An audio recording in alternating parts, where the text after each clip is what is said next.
নমস্কার প্রিয় দর্শক, আমরা এসে উপস্থিত হয়েছি দীঘায়। কারণটি হচ্ছে দীঘায় জগন্নাথ ধাম উদ্বোধন হতে চলেছে অক্ষয় তৃতীয়ার দিন, যেটি 30শে এপ্রিল। স্বয়ং মাননীয় মুখ্যমন্ত্রী মমতা বন্দ্যোপাধ্যায়ের হাত ধরে কিন্তু দীঘায় জগন্নাথ ধাম স্থাপিত হলো। মমতা বন্দ্যোপাধ্যায় মাননীয়া তিনি আমাদের সাথে সাক্ষাৎকারের পর কিছু জানিয়েছিলেন সংবাদ মাধ্যমে। সরাসরি শুনে নেব তার কাছ থেকেই, চলুন শুনে নিই।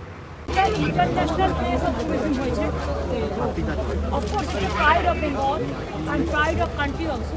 আমরা সকলেই গর্বিত যে এত সুন্দর আর্কিটেকচারের কাজ এবং এত সুন্দরভাবে পুজো করে পুরীর থেকেও অনেক রাজ্যের দৈত্যপতিরা সব টিম নিয়ে এসছে, প্লাস ইস্কনকেও দায়িত্ব দেওয়া হয়েছে। ইস্কনের টোটাল টিম আছে, এমনকি আদ্রাপীঠ থেকে মুরাল ভাইও এসছেন, দক্ষিণেশ্বর থেকে কুশল ভাইও এসছেন। এইভাবে বেলুড় মঠ থেকে, কামারবাটি থেকে শুরু করে, সনাতন ধর্ম থেকে শুরু করে সমস্ত ধর্মের লোকেরা, সমস্ত বর্ণের লোকেরা এসছেন এখানে। জয়রাম বাটি কামারপুকুর থেকেও এসছেন, এরকম অনেক জায়গা থেকে, রঘুনাথ ধাম, অনেকেই। সবার নাম যদি আমি বলতে না পারি আমি ক্ষমা চেয়ে নেবো, আর প্রত্যেকেই আমাদের অতিথি। এবং যতটা সম্ভব চেষ্টা করেছি অন্তর দিয়ে, হৃদয় দিয়ে। ধর্ম তো কখনো মুখে প্রচার করে হয় না, ধর্মটা হচ্ছে হৃদয়কে ছুঁয়ে যায়। মানুষের আস্থা এবং ভরসা, বিশ্বাস এবং ভালোবাসা।